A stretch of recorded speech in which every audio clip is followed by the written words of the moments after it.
Oh, ini udah nyala. Halo teman-teman, selamat datang di video pertama. Ini aku ada teman-teman aku yang juga kuliah di UWA. Ada Rifki sama Anggi. Kamu kenalan dulu dong, kamu kan belum kenalan. Oke, karena belum kenalan, perkenalkan aku Hayara.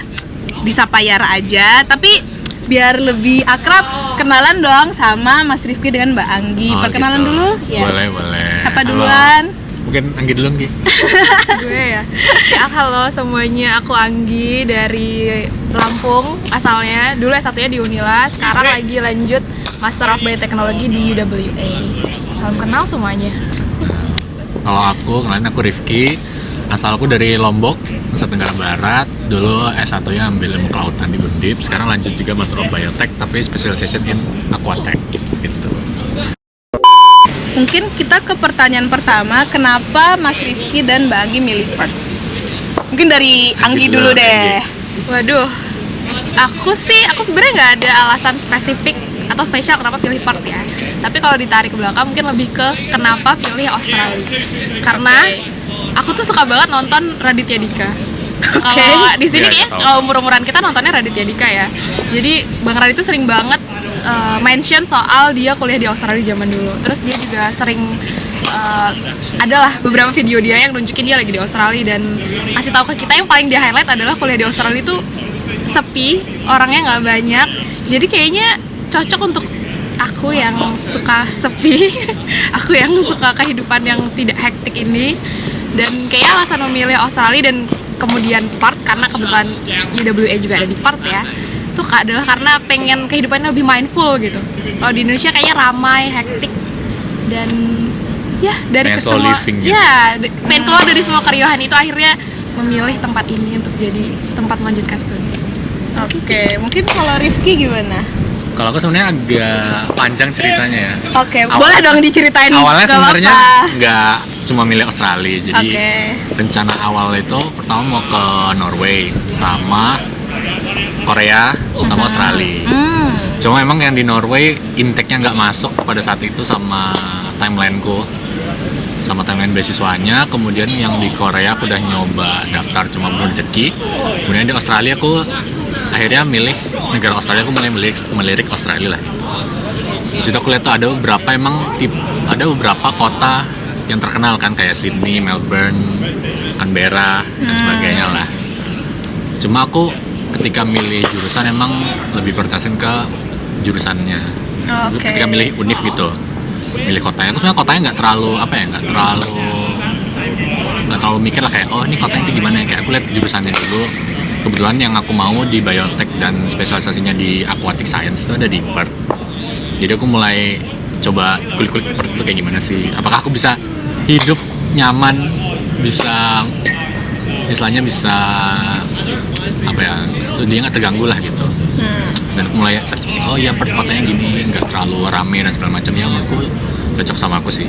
Oke, kan tadi Rifki udah bilang cocok sama aku nih, PERT. Kalau gitu mitos atau fakta PERT tuh sepi banget nggak? Coba dari Rifki dulu deh. Tergantung perbandingannya sama apa dulu. Kalau Sama dari Lombok, kan Rifki dari Lombok kan? Ya. Mataram lebih tepatnya. Mataram kan kota juga lah, sama kayak di Perth gitu. Kalau menurutku sepi atau enggaknya, kalau dibanding sama kotaku yang dulu di Mataram, ya 11-12 lah sama Mataram. Maksudnya nggak terlalu rame. Kalau dibandingkan sama Jakarta, jauh lebih macet, lebih rame Jakarta. Jadi kan aku sebelum kuliah kan sempat kerja di Jakarta sekitar 2 tahun kan. Dan itu memang sangat sumpek, sangat padat, kayak keluar kos itu bisa ketemu orang. Jalan depan gang kos pun macet, kalau kita berhenti mobil kayak 5 menit aja itu pasti macet. Dibanding di sini yang kayak semua orang jalan kaki, naik bis, itu perbandingannya sangat jauh. Compare to Lampung gimana kalau Anggi? Kalau Lampung sebenarnya aku tuh asalnya dari kampung banget ya, dari Supetiraman, if anyone knows that. Tapi kalau PERT dan kampungku ya sebenarnya sama-sama aja, sepi, nggak banyak orang. Tapi kalau Lampung sekarang, Bandar Lampung lebih tepatnya tuh, menurut aku udah rame banget, kayak semua orang udah ada di Bandar Lampung. Jadi perbandingannya ya sebenarnya ya sih tergantung dibandingin ke kota mana. Nah, tadi kan Anggi bahas tuh selama hidup di PERT lebih mindful. Mungkin berarti lebih ke study life balance nggak sih? Bisa dijelasin nggak? Mindfulnya tuh apa gitu? Iya, karena kita tuh di sini lebih menghargai waktu kita gitu loh. Kayak ada waktu yang kita spare buat belajar dan ada waktu yang kita spare buat hidup aja, buat melakukan hobi, untuk apa ya, untuk senang-senang lah hitungannya. Jadi menurut aku di sini kita lebih bisa ngebagi waktu itu. Jadi hidup tuh nggak full diisi sama misalnya orang kerja terus. Kalau kayak di Indo gitu ya, mungkin kita tuh budayanya beda gitu, kerja bisa sampai dibawa pulang gitu, bisa sampai working hour-nya unlimited gitu lah. Nah kalau di sini tuh menurut aku, kalau lihat dari orang-orang ya yang kerja dari jam 8 ke jam 4 tuh, jam 4 ya udah mereka pulang ke rumah dan bisa spending waktu dinner di rumahnya gitu lah hitungannya. Terus weekend mereka juga pergi ke taman gitu, kayak di city tuh pasti udah sepi setelah working hour itu. Dan kita juga sebagai mahasiswa kita jadi lebih mindful karena kita bisa ada nih pembagian waktunya untuk ya belajar dan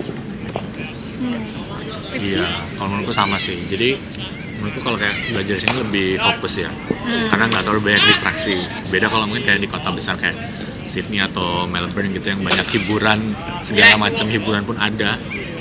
Sama kayak mungkin kuliah di Jogja sama kuliah di Jakarta gitu ya.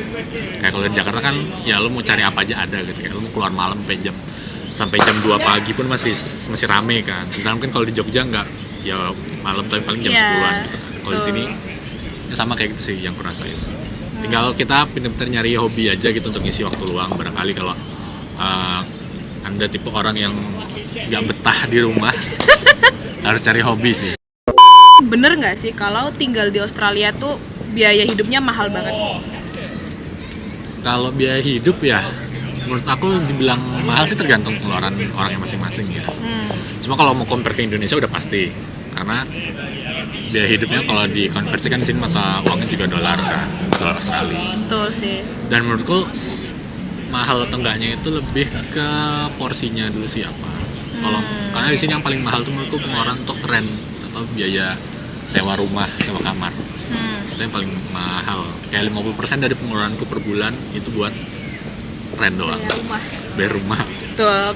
Karena Australia itu guys lagi sedang ada housing crisis gitu. Jadi students tuh agak susah gitu buat nyari rumah, dan jadi harganya tuh mahal-mahal nggak sih? Karena dan kita tuh tinggal di tempat yang berbeda-beda. Aku di West Perth, terus Rifki di Crowley, aku di Netherlands. Nah ini 3 tempat yang berbeda tapi harganya tetap mahal-mahal semua. Kan beda kalau kayak di Jepang atau Korea gitu kan, dimana univnya biasanya nyediain asrama ya, dorm gitu kan, enak jadinya. Begitu daftar sekolah udah masuk dorm ya udah aman, gak usah pusing. Yes. Kalau kita harus pusing dengan drama cari rent, drama dengan landlord dan housemate segala macam. Housing mahal itu juga disertai dengan kita bisa diterima atau enggak di rumah itu. Jadi kita Iya, tetap harus apply dulu ke rumahnya, landlordnya setuju atau enggak, baru kita bisa masuk. Jadi harga housingnya is one thing, tapi keterima dulu di rumah itu juga another struggle gitu. Dengar-dengar kalau mau sewa rumah itu kan harus inspeksi dulu nggak sih? Betul, harus inspeksi. Ya. Dan inspeksi itu bukan cuma kita cocok nggak sama rumahnya, tapi ya itu landlordnya cocok nggak sama kita yang akan menyewa rumahnya. Cocok-cocokan jadinya. Cocok-cocokan. Pertanyaan selanjutnya nih, kita bahas soal belanjaan groceries gitu ya. Harga groceries tuh friendly nggak sih sebagai students di sini? Sebenarnya pilihan tempat groceriesnya banyak ya. Kalau di Australia itu yang paling terkenal pasti Woolies atau Coles. Betul. Soalnya ada diskursus untuk membahas kamu tim Woolies atau tim Coles gitu. Banyak gitu kalau kita baca. Nah, tapi kalau sebagai student yang dari Indo gitu ya, kita pasti akan lebih banyak cari bahan-bahan makanan yang emang Asian gitu ya. Jadi kita lebih ke Asian market gitu, Asian groceries. Sebenarnya ada banyak pilihan sih, kalau kita lebih sering kayak ke MCQ. Ah iya betul. Atau Kongs yang dekat sama kampus gitu. Sebenarnya masih lumayan terjangkau ya. Tapi kalau dalam dalam currency sini ya, dalam currency dalam sini. budget as a student Ya, guys. dibandingkan Tapi kalau UMR kita- Indonesia terus belanja di sini nggak. UMR sini dengan bahan pokok di sini itu menurutku masih reachable. Masih reachable, Kayak- ya. Apalagi kalau dibandingin, misalnya kalau kita mau pembandingan sebenarnya ke kota-kota lain di Australia gitu, kayak di Sydney, di Melbourne, kota-kota gede lah. Yes. Yang aku dengar dari teman-temanku juga yang ada kuliah di sana, memang harganya di sana memang lebih mahal gitu. Terutama untuk makan di luar. Kalau di sini kita makan di luar mungkin di bawah $10 itu masih ada. masih iya, banyak. betul.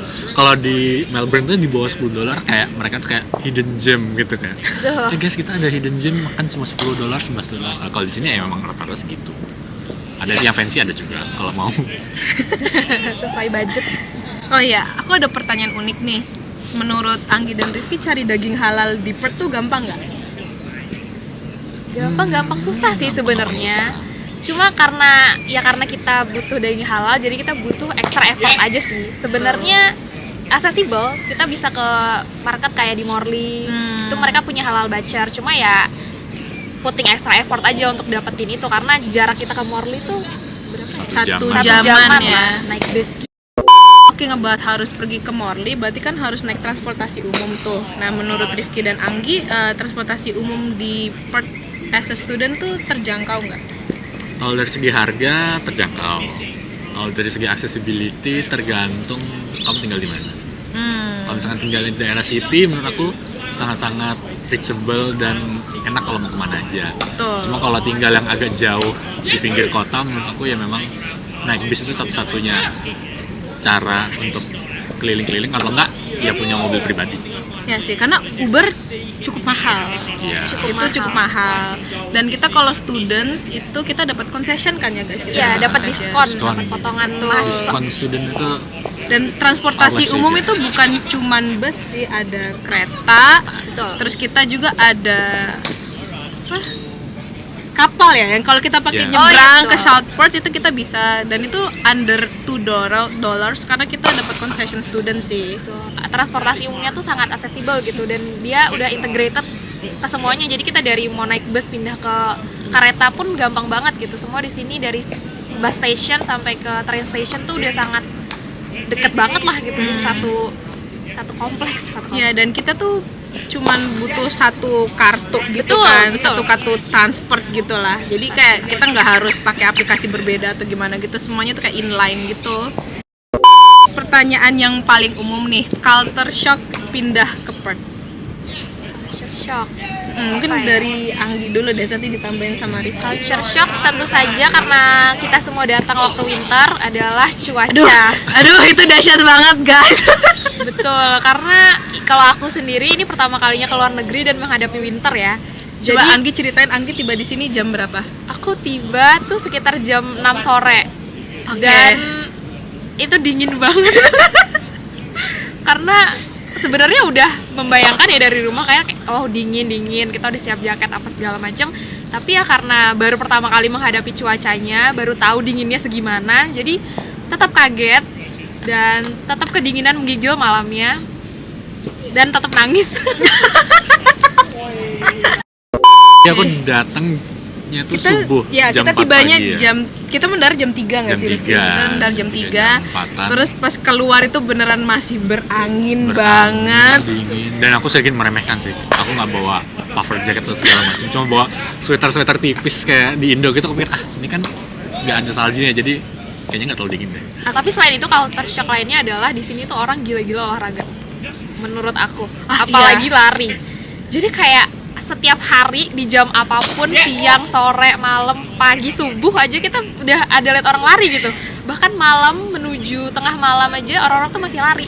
Di cuaca yang winter sedingin itu, semua orang tuh lari. Jadi kayak orang-orang sini tuh super duper sehat ya, karena gila banget olahraga, lari, naik sepeda juga. Awal tiba di winter itu banyak macam burung-burung gitu. Tapi karena sekarang udah spring, kayaknya agak berkurang ya spesies-spesiesnya. Kayaknya mereka agak jarang ya nongkrong lagi di sini. Iya, karena kan di sini dilindungi ya sama Iya pemerintah. sih. Ya. Mereka kayak dikasih tagging gitu. Kayak dan satu lagi sih, kalau di sini tuh nggak ada stray cat, stray dog. Iya betul, nggak ada Jadi mereka kucing, dibasmi. nggak ada- iya. Dikendalikan populasinya. Betul. Yang ada stray bird, ya burung liar semua. Oh, ada satu culture shock lagi sih sebenarnya. Apa tuh? Yaitu adalah kemudahan akses perbankan.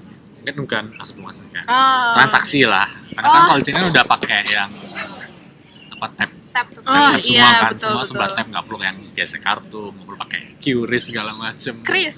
Nah, Sejawat Chris. menurutku itu sangat memudahkan sih. Harusnya di Indonesia udah bisa lah, tapi kok masih belum ya. Oh ya, kalau di sini tuh kita tinggal tap, disambungin ke e-wallet kita gitu nggak Ya, sih? Terus HP kita tuh support. bisa di tap gitu aja gitu. Anggi dan Rifki dan aku juga, kami tuh satu universitas. Tapi kenapa memilih specifically UWA? Mungkin dari Rifki dulu. Kenapa Kalau milih aku. kuliah di sini? Kenapa milih UWA? Kalau aku sih dari jurusannya tadi yang aku sebutin di awal mungkin ya, karena jurusannya biotek dan di aquatic science ada di sini, jadi aku milih ini. Plus juga UWA kan masuk juga ke Group of 8 Australia, Yes. dimana top 8 universities di Australia, salah satu UWA, dan secara ranking juga dia masuk top 70, top 80 Ya kita top 80 sih. menurut QS World Rank. Yes. Jadi itu ya berdasarkan 3 pertimbangan itu menurutku ya di sini oke sih buat lanjutin S2. Kalau Anggi gimana? Aku kurang lebih sama sih, sama banget sebenarnya, karena melihat handbook kayaknya mata kuliahnya sesuai dan aku suka, terus melihat ranking UWA juga bagus, jadi ya itu alasan utamanya kesini. Menurutku jurusan tuh penting sih, Ya. apalagi kalau mau lanjut S2 di luar negeri yang mana nggak main-main ya. Ya betul. Jadi ketika kamu harus benar-benar dilihat apakah jurusan itu sesuai dengan yang kamu mau, atau nggak sesuai dengan tujuan karir atau akademik kamu. Karena biasanya juga gini nih, ada yang tulisannya nama judul programnya Master of Biotech, tetapi di situ mungkin nggak terlalu banyak bahas tentang biotech, banyak kan bahas ke bisnis, banyak kan bahas ke hal yang lain. Itu harus benar-benar disesuaikan dengan minat kalian gitu. Karena kan kalau ngambil jenjang pendidikan semakin tinggi kan bisa semakin spesifik ya. Ya. Nah, itu harus dipertimbangkan sih. Mau baik dimanapun sih, mau di Australia, di Indonesia, di luar negeri yang lain juga. Dimanapun tempatnya tuh kayaknya yang paling penting kita suka dulu ya, suka jurusannya, suka negaranya, jadi kita menjalaninya tuh lebih happy. Ada culture shock nggak, perbedaan kuliah selama di Indonesia terus kuliah di Australia ini? Aku dulu deh, di sini tuh dosen dipanggil langsung namanya. Iya. Betul. Iya kan, jadi kalau misalnya namanya Elizabeth gitu, kita langsung manggil, oh Elizabeth, hai gitu. Jadi kayak oke, kok manggil nama gitu. Drop all the formality. Yes, betul. Langsung panggil nama. Kalau Anggi dan Rifki mungkin culture shocknya apa? Lebih ke sistem pendidikannya sih. Aku nggak tahu, mungkin karena memang S2 mungkin lebih banyak ke self learning ya. Lebih banyak betul. kita belajar sendiri, belajar mandiri, datang ke kampus cuma buat diskusi. Jadi datang ke kampus ke mata kuliah ini, kita tuh datang, kita dituntut sudah tahu apa yang mau dibahas hari itu, kita tinggal ya udah lempar pertanyaan ke dosennya, diskusi sama teman-teman, sampai pertanyaan dulu yang akan dibahas. Jadi teori-teori dasar tuh nggak diajarin di kelasnya gitu. Jadi kita dituntut untuk udah tahu, datang tuh untuk diskusi, bukan untuk membahas, bukan untuk belajar teori dasarnya gitu. Iya, bukan untuk belajar dari awal, kita harus sudah bawa sesuatu yang kita tahu gitu. Kayaknya memang S2 kayak gitu sih, di Indonesia Iya. juga rata-rata kayak gitu. Dan mungkin culture shock-nya lebih ke sistem penilaiannya yang aku bilang cukup fair ya. Dan di sini orang juga sangat strict dengan nilai, yang strict juga nggak sih. Lebih fair sih. Karena menurut aku sistem gradingnya agak susah ditebak ya. Belum tentu kamu merasa True. kamu pinter di Indonesia Benar. sampai sini bisa dapat nilai yang bagus. Menurutku sangat-sangat agak beda lah dengan standar yang di Indo. Ya kalau kita tuh penilaian di sini tuh ada apa sih? Pass, credit pass, distinction, high distinction. Ya, nggak pakai A B C D E. Iya, Nggak pakai ABCD. Pertanyaan terakhirnya adalah apa hiburannya Anggi dan Rifki selama di Perth? Kalau Rifki aku dulu. sih nggak yang aneh-aneh ya. Paling ku hiburan hanyalah tidur di kamar. Masih rebahan. Sama masak sih, ternyata cukup menghibur. Bisa masak Karena apa aja nih? Currently aku sudah nggak menguasai sih. Telah meng-unlock skill memasak gulai, kari Jepang, kemudian Mantap sih. yang paling sering kayaknya kari Jepang deh paling sering, sama scramble egg berbagai jenis. Udah Scramble egg-nya. unlock skill memasak tuh kayaknya dari level dari C1 udah jadi B1. Oke, kalau Anggi hiburannya apa nih selama di Perth? Hiburannya karena pas awal banget belum tahu banyak tempat, hiburan paling utama adalah groceries ya. Oke. Aku sangat suka belanja. Berarti dari Aldi ke Coles ke Woolies terus ke MCQ gitu. dan ke Kongs yang paling dekat dengan kampus. Betul. Itu aku seminggu bisa 7 harinya aku ke sana, aku belanja satu. Dan itu sangat menghibur. Sangat konsumtif. Nggak kan itu sebenarnya belanja kebutuhan ya guys, tapi belinya emang nyicil aja. Apalagi waktu pertama datang kan bingung ya, apa sih yang butuh, apa yang belum butuh Ya, gitu betul, kan. betul. Apalagi kalau awal-awal itu kita beli kayak sendok, piring dan segala macam gitu. Jadi kita masih kayak nyicil satu-satu gitu. Terus makin kesini hiburannya apa ya? Karena aku suka baca, jadi baca buku. Terus sport, karena tadinya sebenarnya nggak banyak tempat yang bisa dituju. Hiburannya hiburan yang paling menghibur adalah lihat langit Perth. Karena langit Perth tuh bagus banget. Bagus banget, sunsetnya bagus banget. Betul. Guys, beneran. Langit Perth tuh dari sunrise siang biasa aja, sore sampai sunset, sampai langit malamnya tuh out of this Biru. world lah, bagus banget. Kalian harus datang dan lihat sendiri sih. Kemarin terakhir kita ke Scarborough itu sunsetnya. Betul, itu chef bagus kiss. banget. Bagus banget. Oke, mungkin sampai situ aja sih pertanyaan-pertanyaan aku. Mungkin kalau teman-teman ada pertanyaan-pertanyaan lain bisa komen di bawah. Terima kasih Anggi dan Rifki. Sampai jumpa guys di video selanjutnya. Dadah. Kayak gini langsung.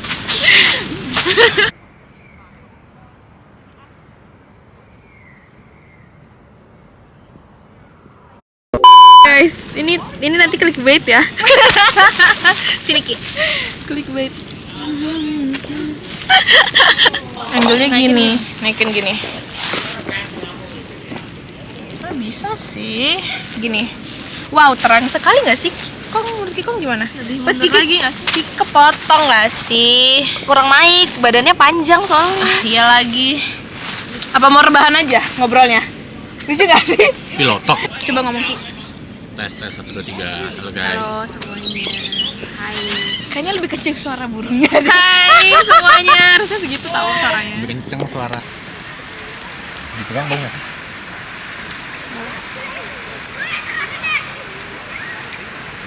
Gimana kalau dia mau? Ini sih